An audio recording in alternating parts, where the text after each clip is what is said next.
Bon alors cette fois Harry il dort chez Ron le Roux parce que voilà, à un moment il décide d'aller voir un match de Quidditch, du coup ils réservent leur tente et tout, et ils vont dans la tente, sauf que Harry il reste dans la tente parce qu'il est fatigué ce con, du coup voilà. Après une fois qu'ils sont dans le Poudlard Express, aucune transition hein, t'as vu. Du coup une fois qu'ils sont dans le Poudlard Express, Harry il crush sur une chinoise, mais on s'en fout, il n'y a aucune importance scénaristique là-dedans, du coup on s'en branle. Après, quand ils arrivent à Poudlard, il y a Dumbledore qui leur fait un speech sur la coupe de feu.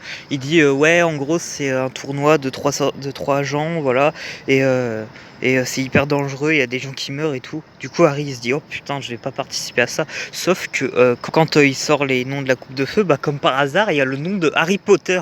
Du coup, il se dit oh putain, je vais peut-être crever encore une fois cette année. Pour la première épreuve, et bah ils doivent choisir des dragons. Sauf que Harry, bah il a cru qu'il allait se battre contre les autres dragons. Genre, du coup, il a pris le plus grand et celui qui fait le plus peur, sauf qu'après il doit se battre contre lui. Du coup il jette un sort qui s'appelle facilité scénaristique, et du coup il tue le dragon et voilà, il a gagné.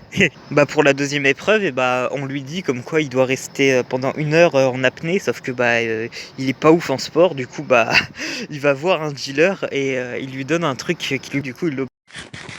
Et du coup il se transforme en un sorte de homme poisson là, référence à One Piece, t'as capté. Et du coup il va dans les fonds marins et il trouve le cadavre fraîchement décédé de son pote Ron le Roux. Du coup il le ramène sur la terre ferme et voilà, il a gagné, c'est cool. Après la troisième épreuve, c'est un labyrinthe avec des haies qui bougent toutes seules. Donc c'est un peu chelou. Du coup mais Harry il y va parce que il a pas peur, tu vois. Et à un moment il arrive dans le labyrinthe et il voit le clodo de la dernière fois là. Il se transforme en Voldemort. Du coup ça n'a aucun putain de sens. Et Voldemort il jette un sortilège sur Harry qui s'appelle Zavasa Kedavra, un truc comme ça.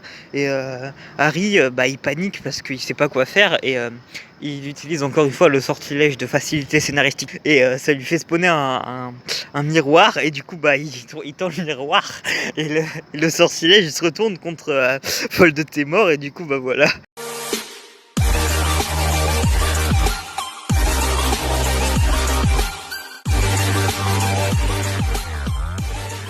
Abonne-toi petit chacal des bois. Abonne-toi petit chacal des bois.